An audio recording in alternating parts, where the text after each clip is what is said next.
Okay. Good morning, everyone. Assalamu alaikum, subax wanaagsan. I am really delighted to see so many incredible leaders and so much of our community here. I want to start with a gratitude by thanking the Minnesota Democratic delegation. Senator Amy Klobuchar, Senator Tina Smith, Congresswoman Angie Craig, Congresswoman Betty McCollum, for strongly speaking in opposition to the hate, to the fear-mongering, and for standing up in unity for the Somali community here in Minnesota and across the country.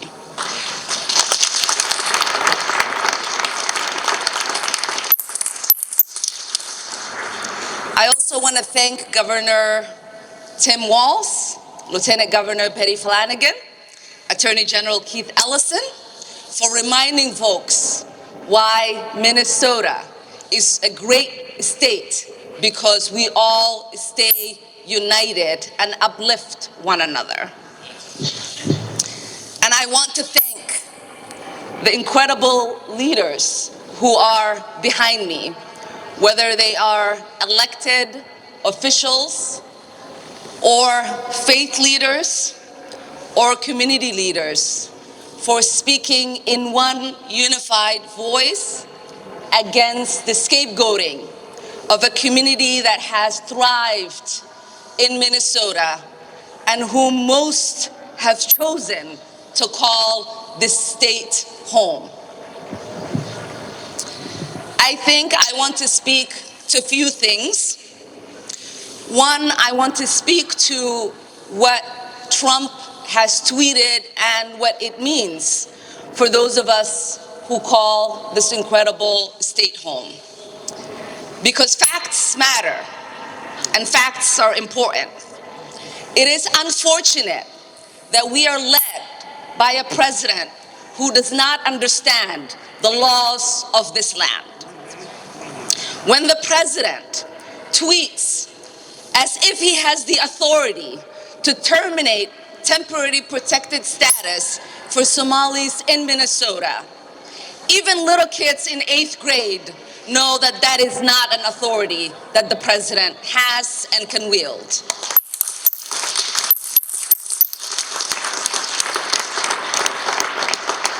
Temporary status protection for Somalis expires March of 2026,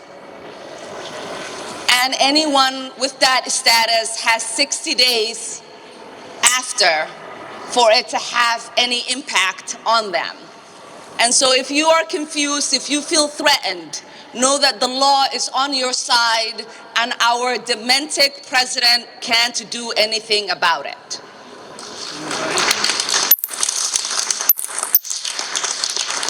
The other unlawful thing that our lawless president is claiming to do so is to terminate that status for only one state, which he has no authority to do so. So, for the 300 or so people that are impacted, that currently live in Minnesota and across the country, we see you and we stand with you, and we will make sure we do everything that we can to help make sure that your status is adjusted before March of 2026.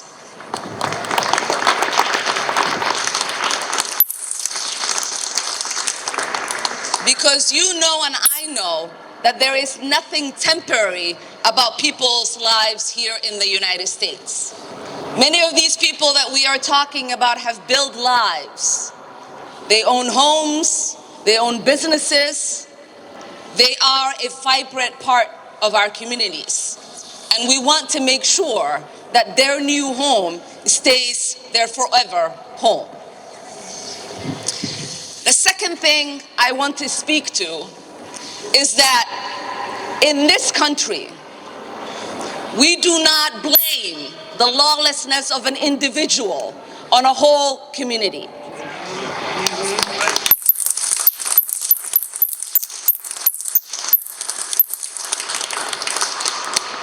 Because if you believe in law and order, you understand that if a person commits a crime, they face justice. And that you don't put that crime on a whole community. What we also know is that there is not a single evidence that the president or his coonies have put forth that there are any single resource from taxpayers in Minnesota that has gone to aid and abet terrorism. That language is dangerous. That language puts the lives of Somalis not only in Minnesota, but across the country in danger. And if the president believed that, and he had evidence, he would take people to court.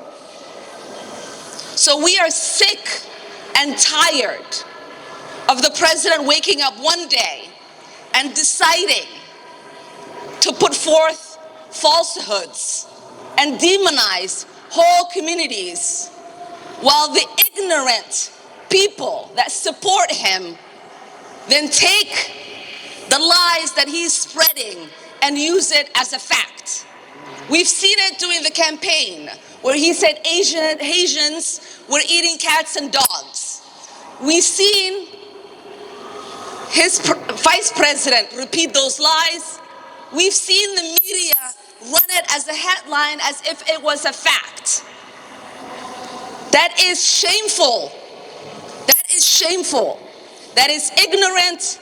It makes us look like a stupid nation that does not believe in truth but traffics in lies.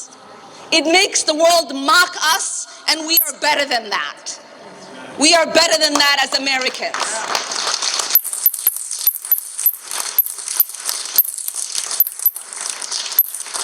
Somalis are not terrorizing this nation. We are helping it thrive. Somalis have always seen themselves as a fabric of this nation. We have signed up to serve this country in its military. We have signed up to teach children. We have signed up to become nurses and doctors and engineers. We have signed up to be public servants and get elected into office. We don't do that because we hate this nation. We do that because we love this nation.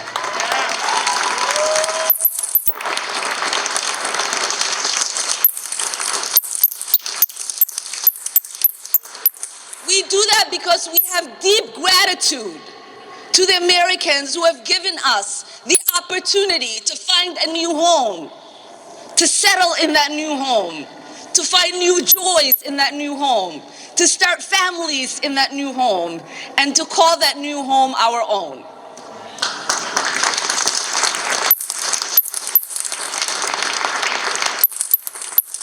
We don't complain on the sidelines. We get involved in making America better.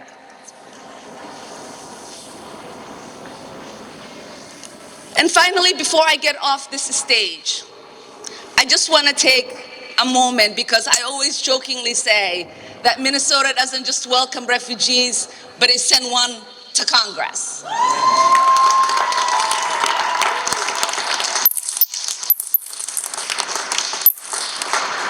But I want most Minnesotans to know this. Majority of us Somalis who are here, as my friend Ali said yesterday, most of us, this was not the first place we came when we came to the United States. But most of us chose Minnesota as our home because Minnesota is special to us. Minnesotans are special to us.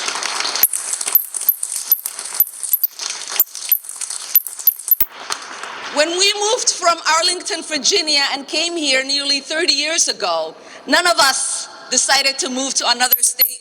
My siblings and I and my dad, until he died, called Minnesota home.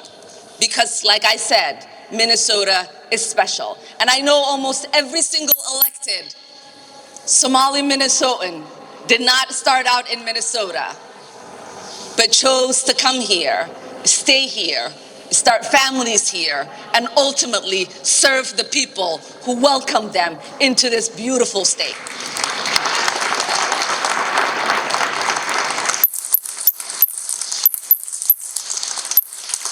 So not only are we not going anywhere, not only are we not going anywhere, we are not going to allow anybody to make us feel less Minnesotan or less American.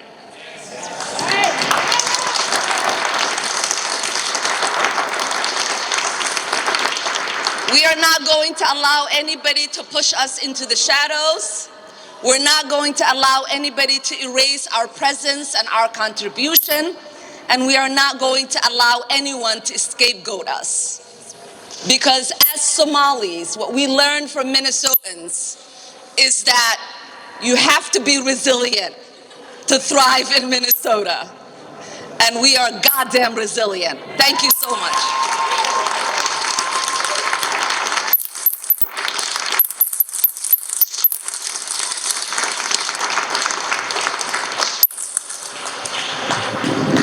Good morning. My name is Erin Murphy. I'm a proud Irish American and the majority leader in the Minnesota Senate. I'm here today because we are together fighting for a fundamental belief about who we are in America. I believe in a strong America, one that is a beacon of freedom and one that welcomes the stranger. That makes America special, that makes Minnesota special, as the Congresswoman just said. And we are enriched by those who come to live in Minnesota and by the Somali community, who's building our neighborhoods and our communities and our businesses and our economy and making Minnesota more rich, more interesting, more vibrant, and more of who we are and who we will be. We are here because the president continues to villainize and demonize Minnesotans in an effort to divide us. It's his favorite claim. As we've heard, he's punishing Minnesotans who have already been the victims of political violence, conflict, famine. These are Minnesotans who deserve our open arms and our compassion.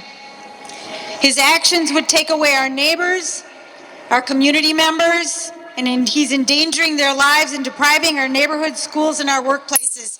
And I will say, and I'm sure my colleagues would agree, that we've had enough of violence, of politically motivated violence, and we're not going to stand for it here in Minnesota, not anymore. So we will resist this in every way possible, with gestures of hope and love and humanity, and using the power we have together to fight for each other. This is a hateful, illegal order from a corrupt and vindictive president. It won't work legally, as you've heard. It won't work politically, and it doesn't work morally. And we will never abandon our neighbors, our colleagues, and our friends. That's not what we do in Minnesota. That's not what we do here. I am grateful to be with so many of you, my brothers, my sisters, my fellow Americans. And I look forward to the fight in front of us. The fight for Minnesota, for our families, our children, and our communities. And a fight for the promise of America, the America that I believe in, the America of our future. Thank you for being here.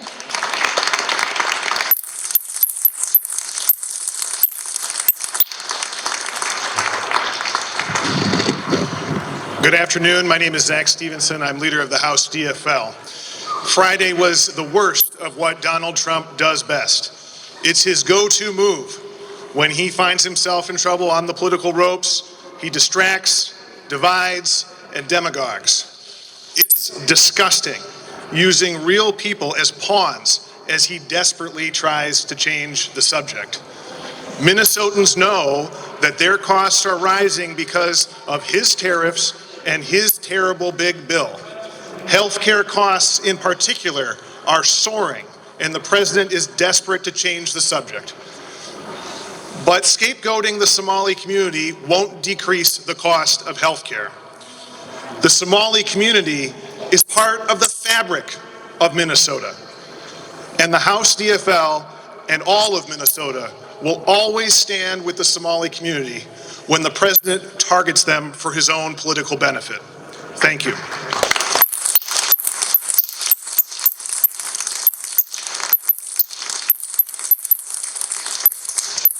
Thank you to our speakers, and for the media, we will take questions to the side right over here. Thank you for being here.